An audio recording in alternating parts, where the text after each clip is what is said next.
Fort Lauderdale, Florida, full of everything anyone could possibly need or want. Riches beyond your wildest desires, and enough coastlines to last you a lifetime. But about 40 miles west of Fort Lauderdale, as you drive on the highway, you come across another place, full of riches, but not the same riches that you find in the city, a different kind, full of animals and wildlife, and savannas of swampland. It was here that my journey began, looking for the elusive Burmese python, an invasive species in this part of the world. I come all the way from Dublin just to get a chance to see one of these animals in person. Joining me in the team was Joseph, who you may know from the Netflix show Outlast. Also joining us was Rahm, a veteran who had lots of skill in this type of ecosystem. What is this? You want bucket? I've caught those before. Alright. I ain't never seen nothing like that in my life. Pythons were once pets. People released them into the Everglades once they got too big. And now they were everywhere. Except we couldn't find any. How big was that one, you think? Probably about 7, 8 foot old. Okay. They got a lot of garfish in the water. Oh yeah, so here's where I was telling you, this garfish and the gators are just out here without that traffic from the main road. Yeah. They're out and about. This grass right here, you see how it's matted down? Yeah. And it curves around? Yeah. We kept looking for signs, but all we could see were massive alligators and lots of fish and birds. I didn't even see that thing right there. Yep, that's why I said the sticks. You got to. Yeah. There is like bits of land, but it's patchy. And everything between us and that ridge line is all just Like 12 they come out, no, 24. They come out, hatchlings come out about 2 feet. What? Yeah, so that's, How big are they? right, the eggs are like that. God damn. Yeah, so the eggs are like that, 24 inches on birth, usually. So they come out, they're already bigger than half the local snakes out here. Like, they just come out twice the size of the local they snake. like they thrive. They outcompete the local ones for food. They're well camouflaged, and really no natural predators. Gators will eat them when they're small, but once I'd say they get like 7, 8 feet, Right. really not that much. Snakes would be in areas like this, or they like places next to clear cover or thick cover.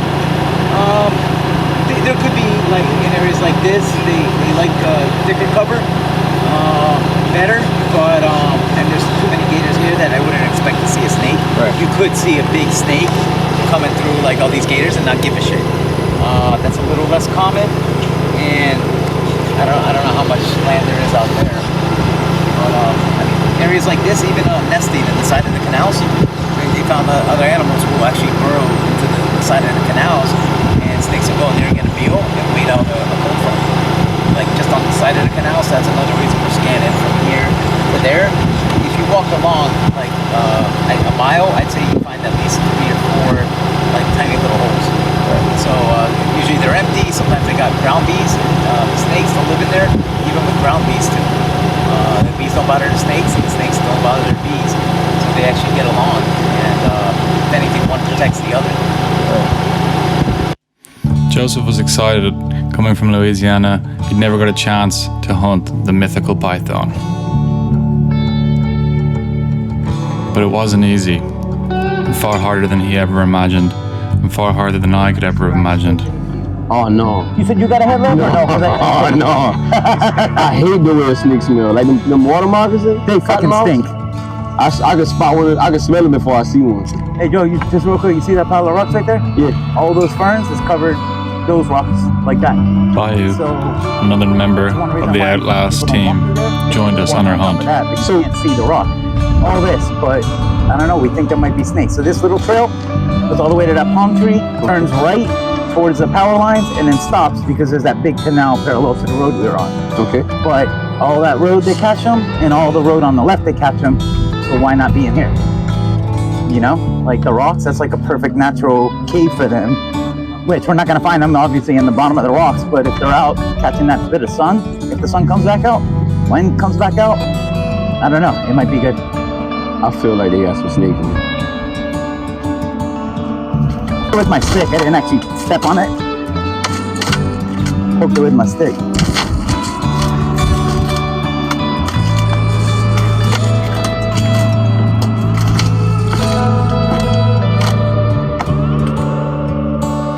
The energy was high as we went across an area of what seemed like vast plant matter.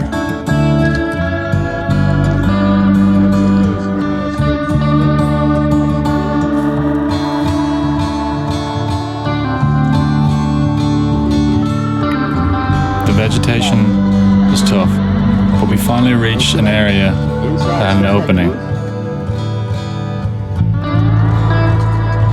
And I figured it being hot, they'd be like towards the edge of the water.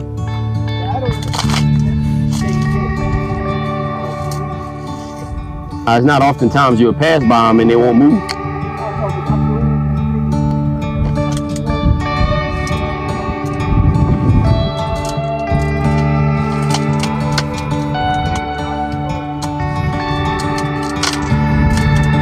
There was no sign of anything, no life whatsoever. Edges of these grams, like I feel like that's like more promising. But there was life everywhere, we just couldn't see it.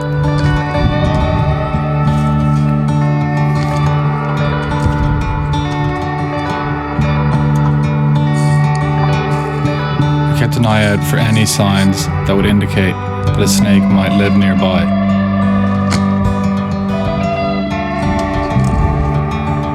But nothing caught our attention.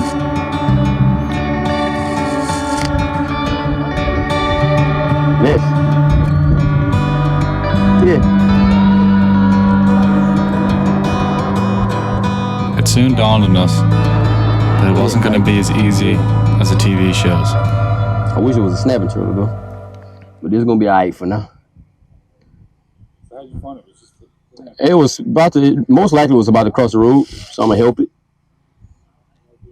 Joseph had found a turtle that had walked up onto the road. Unfortunately, some of these turtles had been affected by a virus that meant that they walked out of the water and remained on land. With many birds of prey circling above, it seemed unlikely that the turtle would last very long. But we put it back in the water anyway. Then, in the corner of our eye, we saw this bobbing motion in the water.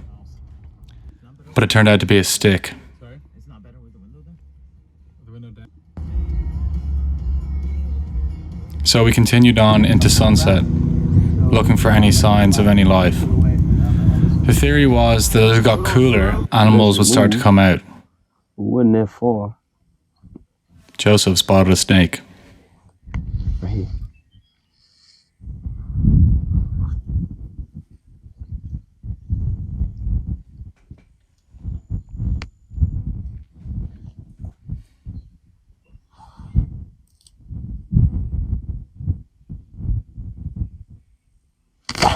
Oh.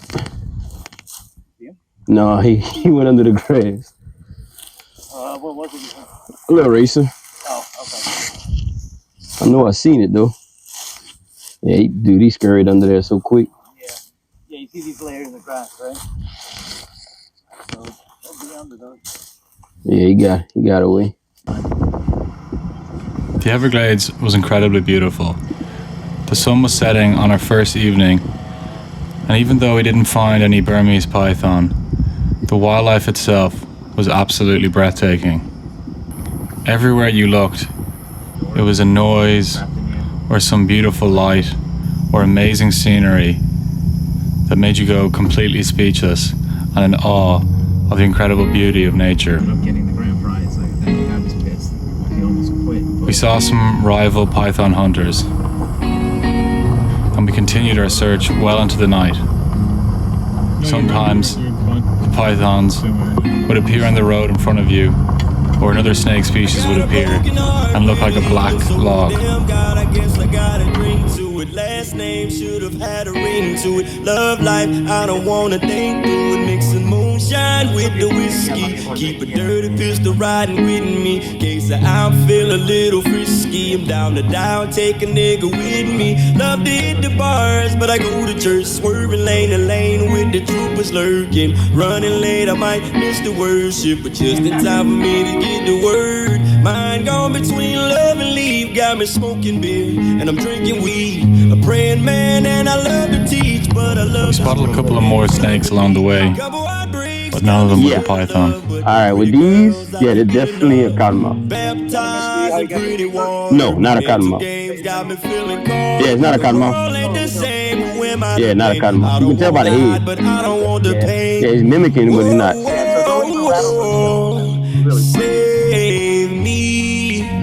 Oh, me. Oh, Lord. Save me. Stinks too. Oh yeah, already. Just running low. I can't be too friendly. Quit selling drugs. Hate to see my people feeding. All right, buddy. To live a life. You see, they flatten out to try to mimic a water moccasin. But ain't a lie. Cool little snake though. Alright, where you going, buddy? Man, it hurt me deep. I had to change some folks. Stuck between trying to do it right. Man, I love the peace. Steady choosing violence. Never seen a man so unafraid of anything as Joseph. The second he saw any sign of life, he jumped out of the truck and was ready to go. Nah, it's a water snake. It is a big one. Yeah, it's a bigger water snake. Let's see. Yeah. Amen. Take my chances running by your side, cause I've been hurt enough and know you down the ride. Lord, save me. Oh, me. Yeah, I'm trying to even get him in the grass. God, save me. Come on, this way, this way. God, hold me. Man, you don't want to go. All right. So, what do you think are the most important skills to have when hunting any animal? You have to be very observing and patient, man. Like, first of all, it's an animal. They all tread different. They all like different habitats. So you got to be aware of your surroundings. Pretty much know a little bit of research about the animal, what it likes to eat, what time of day does it like to be in certain areas, and pretty much like knowing pretty much the anatomy of where to go and when to be there. And do you think that it helps to have training in particular skills before you come out to hunt for snakes?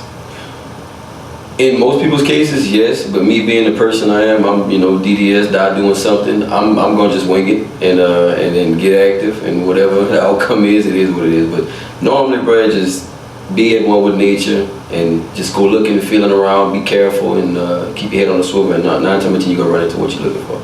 And what do you look for when you're hunting for an animal? Main thing is food. And what I gotta find out what the animal eats. Whatever it eats is gonna be near it or on its way. Do you think that you experience heightened senses when you're out in nature?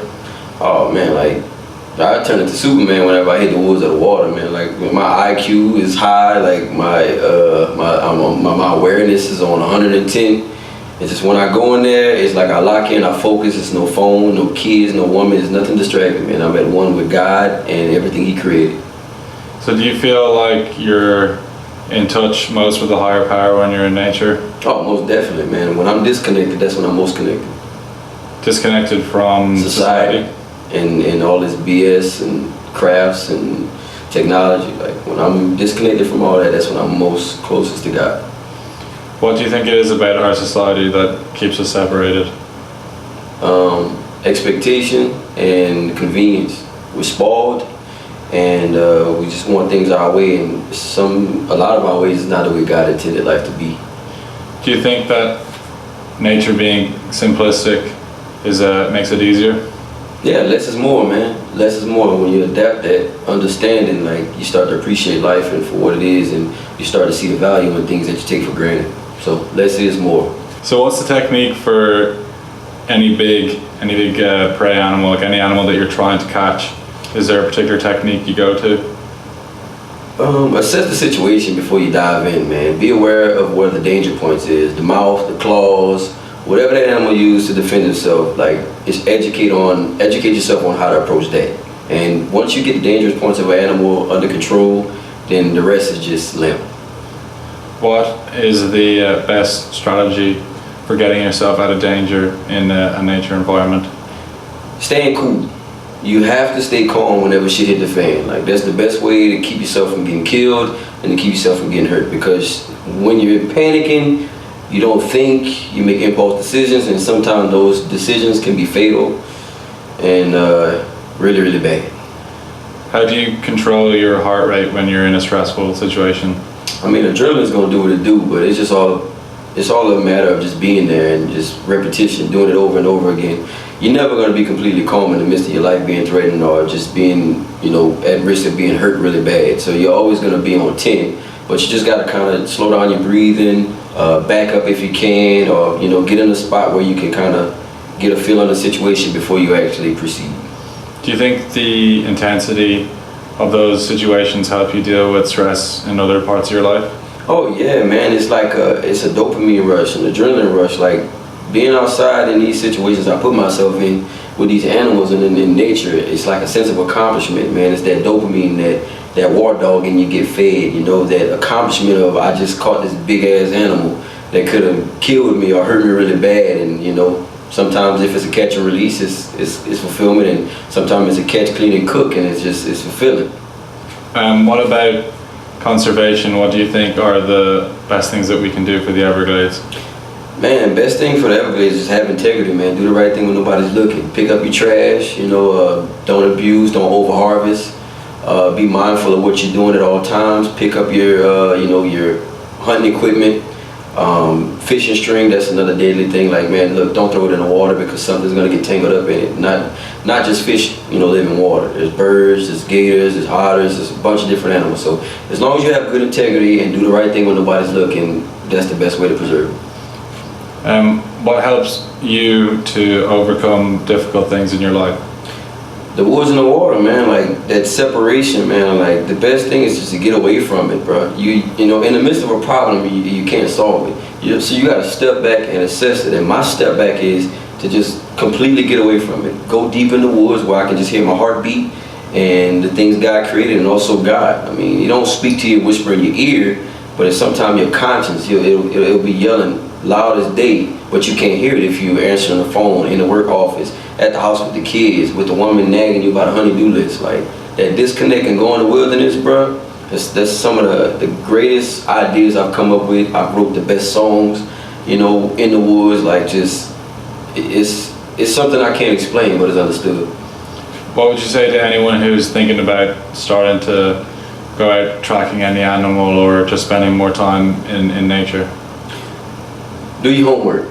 Don't just go in these woods and these swamps and all that, because, man, these animals are fight or flight. And I'm not talking about I'm gonna fight you to hurt you. I'm fighting you to end the threat, stop the threat. So when you go on and learn how to track animals, man, even the most harmless of animals got a defense mechanism, and it might hurt. So just educate yourself on the dangers of whatever you're tracking or chasing, and you should be fine. And also know the terrain.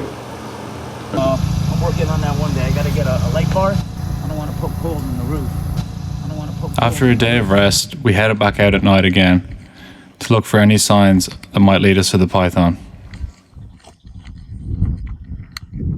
Joe, like a bunch of different species of frogs and shit, or? Yeah, I mean, I spend a lot of time outside, man. So it's like, seeing it over and over, you get curious and want to know the name of what you're looking at. So that's how I'm able to identify like mud snakes, water snakes, diamondback water snakes, right? Stuff like that. Like, if it's in Louisiana, I probably know the name of it. Finn, if you see a little red eye, like a little red light, looks like someone shining at you, that's probably a gator. Probably a gator.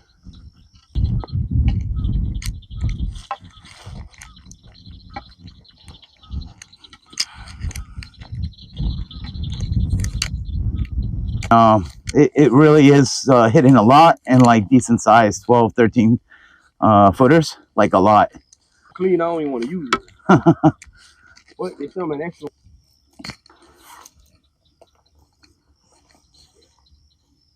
A hand grab. Nice. And I want to say, yeah, it's a little small bullfrog.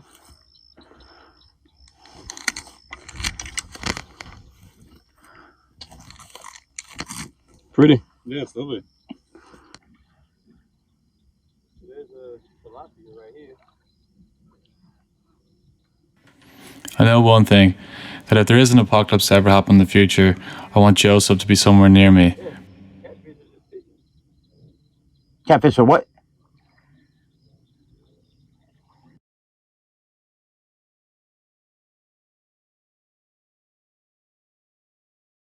That's a serious motherfucker. It's basically a platform, Yeah, it is. and you got a fucking ladder to climb up. And I think the highest I've seen is like, you know, probably I'd say 15 feet. You touch one of these? Have I? Huh? We had one last night, didn't we? That was a corn snake.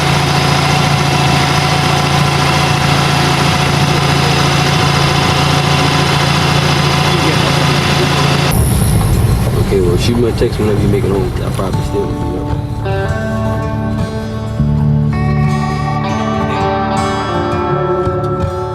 And they watch you like 24/7.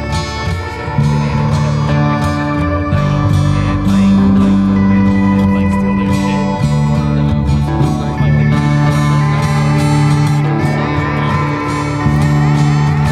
We drove on roads and roads and roads and roads, all lit by the headlights of the car, looking for a shape on the road, and then we would pull over and grab the snake. But it didn't really pan out like that, and after hours and hours of staring at the road, your eyes would play tricks on you. You'd see a shadow in the distance, and you would think it was a snake. So how did the problem first originate here with the pythons? So from what I've heard, the Burmese pythons, a lot of people say in the 70s a lot of people had pets, and they released all their pets. You know, they bought a Burmese python, it was a cool thing to have, and then all of a sudden your python gets 8, 9, 10 feet, and you're like, where do I keep this? This thing's gonna eat me. And they let it go in the wild, in the Everglades. Pet stores wouldn't take it back, and people love their pets, so there you go survive in the Everglades. So that actually does happen, and that is absolutely definitely a problem. It just takes 2 pet owners to release a male and a female, and then you get anywhere between 25 to 75 baby pythons. So that definitely is a problem. But I've heard, they say back in Hurricane Andrew, hurricane came through here, wiped out Homestead in South Florida. Tons of buildings, houses, everything got leveled. And there was a snake breeding research facility that happened to have like hundreds of Burmese pythons. That building was completely leveled, and the snakes got out in the Florida Everglades. No natural predators. So down in the Miami Homestead area, they survived, they thrived. These snakes, they come out, they're like 2 feet long, usually at birth, like 24 inches. They just, they're already bigger than half the snakes out here. Like from birth, they're just up there. Most of our snakes get like maybe 4 or 5 feet. A lot of them even smaller. We have like an indigo snake that gets over 8 feet, 10 feet. But that one's endangered and very rare. So I mean, they come out here, no natural predators, and they're thriving. They've spread from Miami and Homestead, used to be the most popular areas, to catch them in the Everglades. And people who frequent the Everglades looking for other animals, there used to be a lot of mammal sightings, and there's just less and less. You used to be able to go out and see 20, 30 mammals a night, and crossing the road or whatever, just walking a mile. And now you go out there and you're lucky if you see 1 rat or 1 possum or 1 raccoon. And we found as the FWC has a telemetry project. They actually, some of the pythons we catch, they'll put a GPS unit in it. They release it, and then they're able to track the snake. So if they catch a male and release it, that male will actually take us and lead us to a female snake. Males are always looking for the females, especially during mating season. And where you find one female, usually you'll find 4 males. So one male snake can help you find 4 or 5, half a dozen other snakes in that area, you know, and then you go there and you catch them all. But they're finding that the problem started in the south, and South Florida, South Miami, and Homestead area.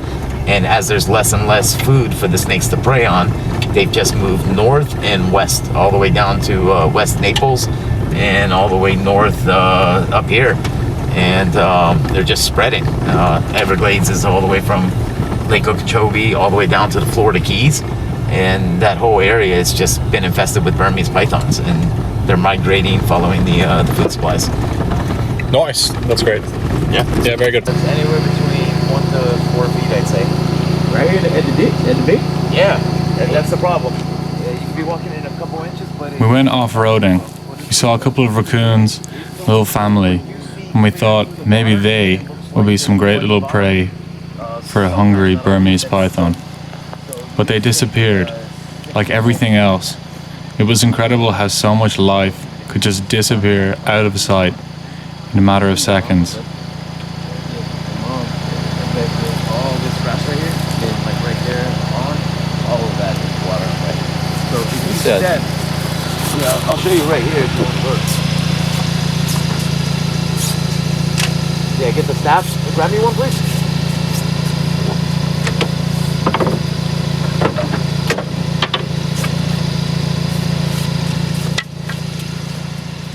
Unfortunately, this was Joseph's last night in Florida. And as the night went on, we all got pretty tired. I think it must have been around 4 or 5 a.m. when we finally called it quits. So, yeah, it is, but then there's holes there. Some of it's mud that you're going to sink, but on the big one, step right in the base of it. So, right here. And so, like, right here, it's kind of sparse, but you see up, like, out there, if you wanted to walk that far, that's how you get from point A to point B during the dry season. When it's still wet, you walk out here a little bit without being, like, waist deep in water. That's what it gets to. I got my leg straight. I don't know. I'm telling you, it's all hard. You're not sinking in it? You're not gonna sink in this stuff. It's all hard. But they already ran. Yeah. But they had one sitting right there looking at me. But I saw him for a little bit.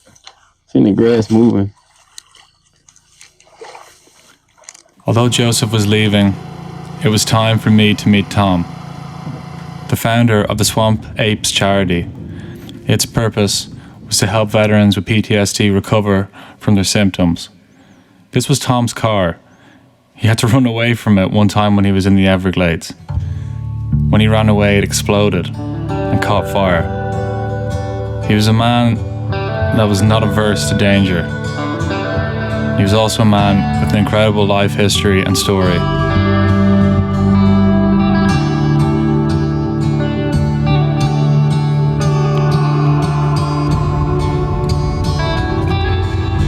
We set off on another sunny day in Florida. You're enjoying your new snake boots? They're amazing, yeah. And these snake boots, I joke around about that. For anyone that goes out into the wilderness, once you go snake boot, you never go back. The non-native, this is one of the indicators. The whorl around the shell is a good indicator. The shape of the native island apples or apple snail is different than this. So we know that this is the introduced species.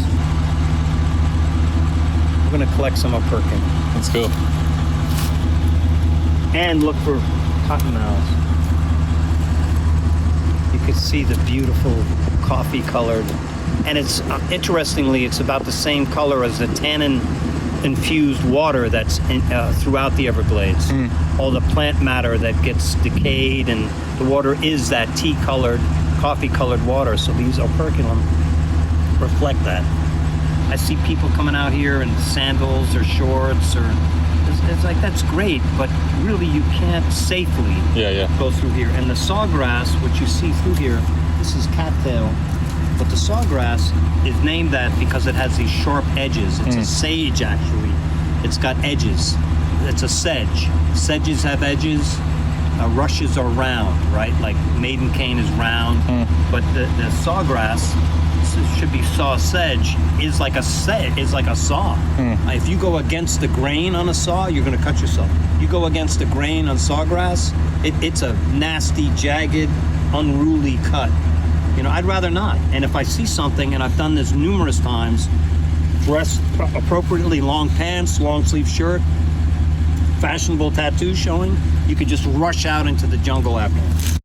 Tom was like an encyclopedia of all the species in the Everglades, and it was fascinating listening to him talk. Birds, insects, snakes, alligators, and every form of life in the Everglades. He knew everything about anything. Significant game trail. That's one of the things we look for with pythons, is when we see sign. Sometimes you'll see the grasses and these channels that could be turtles, could be gators, could be other animals, but there's a point where it's absolutely 100% a python, because the grass is curved down. There's no foot or paw prints going through it, that you just know a python went through there. And then you may find scat, which is that python musk. And when you find that, that's an area where the pythons are living. And hopefully, of course, you find the python eventually.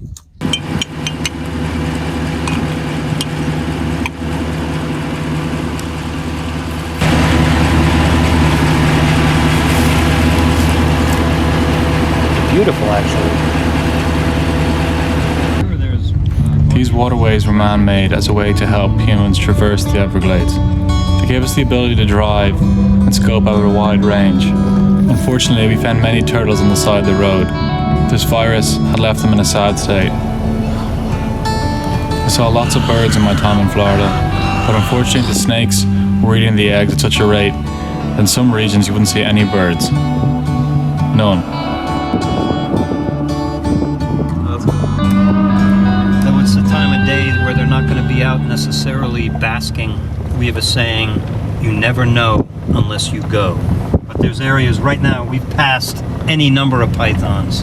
It's just with the sun coming out, they're not prone to getting overheated. But when you see the gators out during a day like this, they're cousins, distant cousins to the pythons. You still have a shot, and we are definitely in python territory. So we may find one lounging or traveling. I would call this a verge python, a traveling python. What I hoped today to do was to go down this canal and go to these tree islands. There's hundreds and hundreds of these spoil islands, they're called, from when they dug the canal.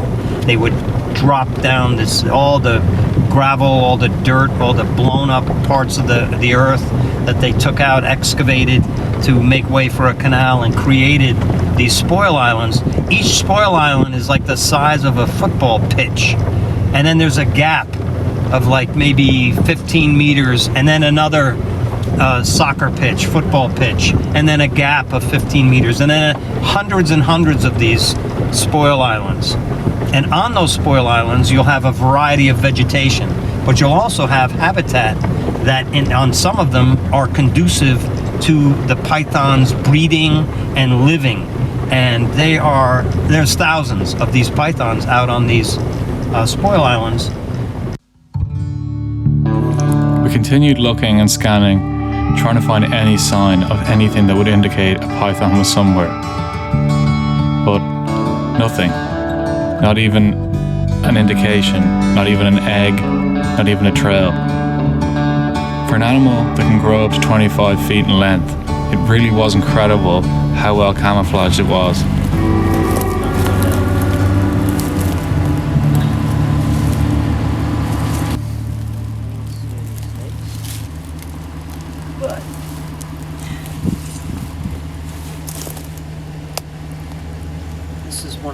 spots where the snail kites will capture the snail, right? And then it's like their dining room or something. And more operculum. Look at that. See that? Beautiful. This magical landscape was so incredible. I can't tell you how many times I looked out at some tree or some piece of grass or the sun and just thought, wow, this is unparalleled anywhere I've ever been. Not a copperhead, okay? You are a brown water snake. Behave like one. You are tame. You smell bad. This grows to be one of the largest snakes in Florida. How big does it get? Like maybe 4 feet, 5 feet.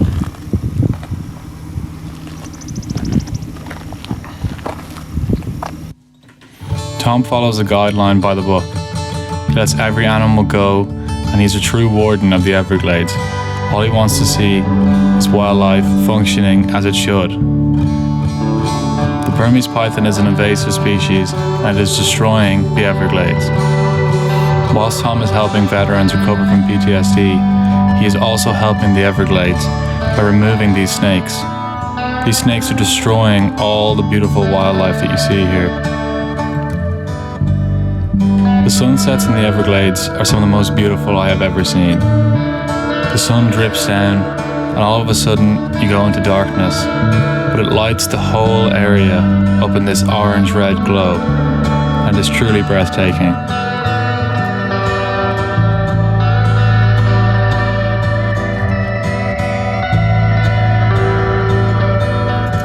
The next day we went kayaking up one of the waterways.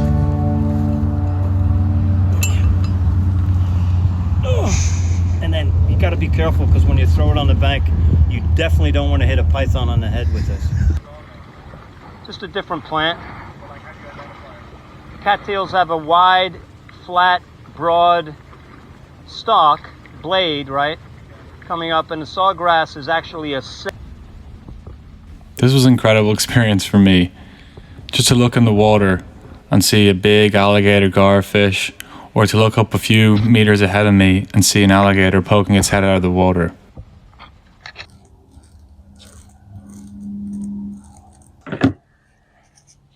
Although we didn't see any pythons, what we did see was the destruction that the pythons have caused. We saw vast areas along these riverbanks with absolutely no bird life, something that would never have been seen before the python introduction.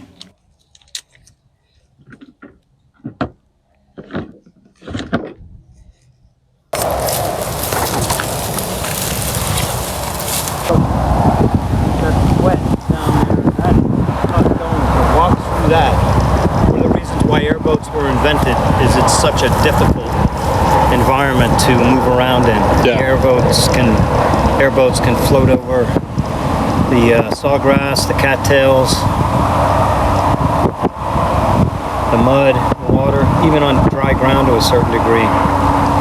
You look at just the expanse, and on the dotted expanse you'll see just little tree islands, little protrusions of harder limestone that the acidic nature of the Everglades water hasn't eaten away at.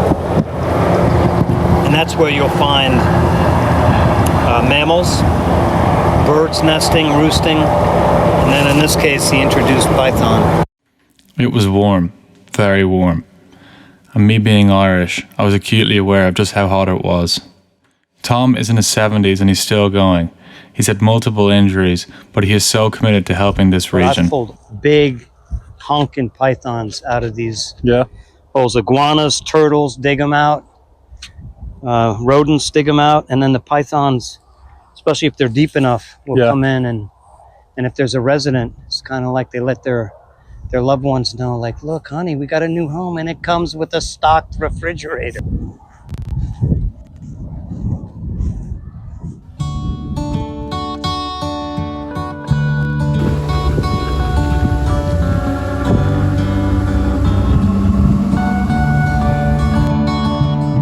We canoed back up the waterway, but still no signs of the python.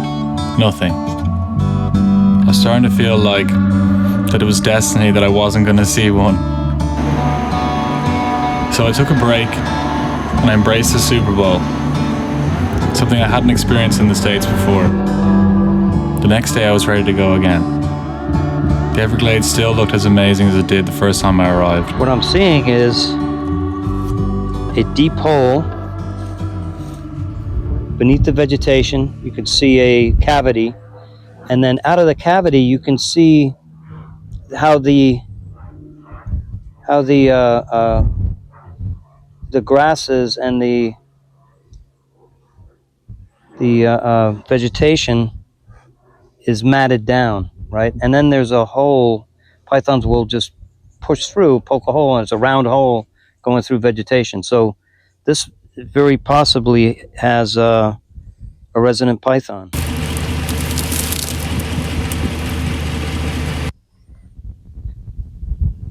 If I say run, get ready to run. More honeycomb. Oh, I think I see python. Let me see. Come here, take a look. What do you think? And I can count on you if I need you to, like, if it's a big python. I'll drop the camera. Okay, don't drop it. Gently place it without breaking. Tom had a map in his head of this region. He knew where everything was, and he knew the most likely places where a python would like to stay and feed and eat.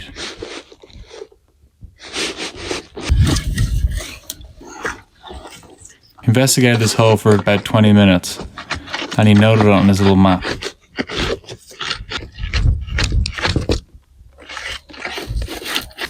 Behind the...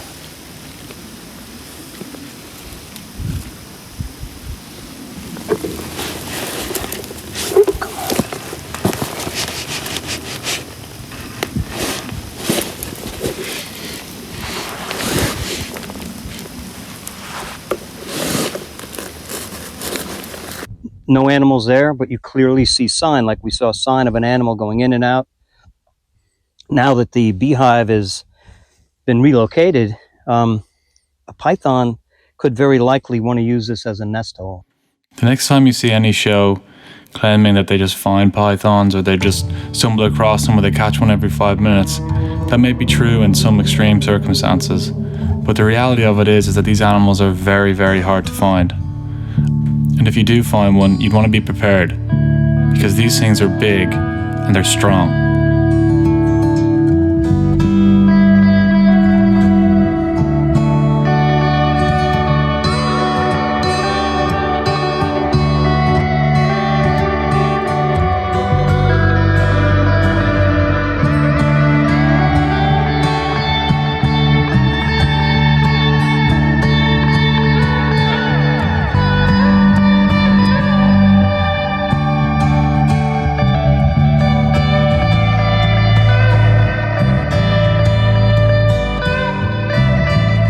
My time in the Everglades was coming to an end. It was an incredible experience, even though I didn't see any pythons, I didn't catch one, I didn't even smell one. Tom told me that sometimes he's so in touch with nature that he can actually smell a python when he's driving along in the car. It was something I didn't get to witness, but I did get to see him sniffing a few times, jumping out of the car, thinking that he had found one.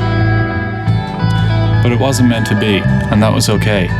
I got to see some of the most incredible nature, and I got to meet people that I will never forget.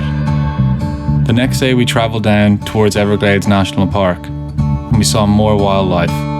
Some absolutely huge alligators, ones that could definitely rip your face off, but they were quite docile.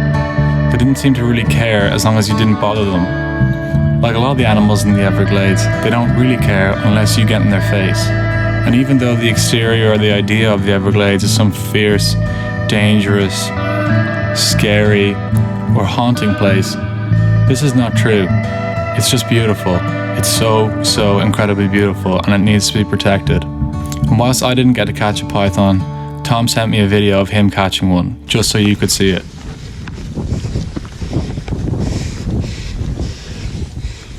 All right, everybody ready? Yeah, I'm ready. Yeah. Easy, easy, easy, easy. There we go. Right underneath me. Got him? Yep. All Good job. Oh, God, Mike. Come here, baby. You good? Here, Tom, let me get the back. Son, What?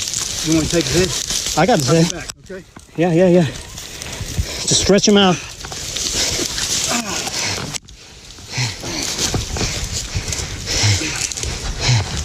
Good Lord, Thomas.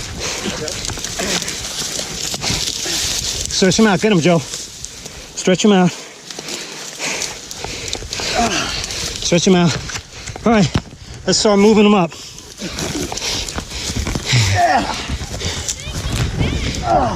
Ready?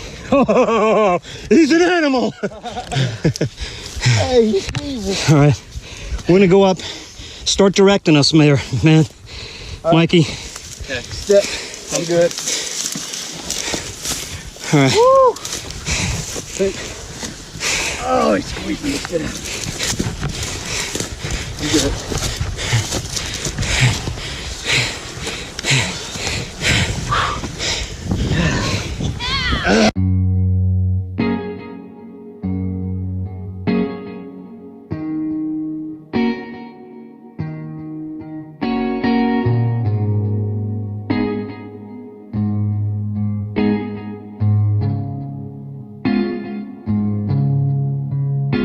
I got a broken heart with a healing soul. Damn God, I guess I got a drink to it. Last name should have had a ring to it. Love life, I don't wanna think through it. Mixing moonshine with the whiskey. Keep a dirty pistol riding with me. Case I feel a little frisky. I'm down to down, take a nigga with me. Love to hit the bars, but I go to church. Swerving lane to lane with the troopers lurking. Running late, I might miss the worship, but just in time for me to get the word. Mine gone between love and leave, got me smoking beer.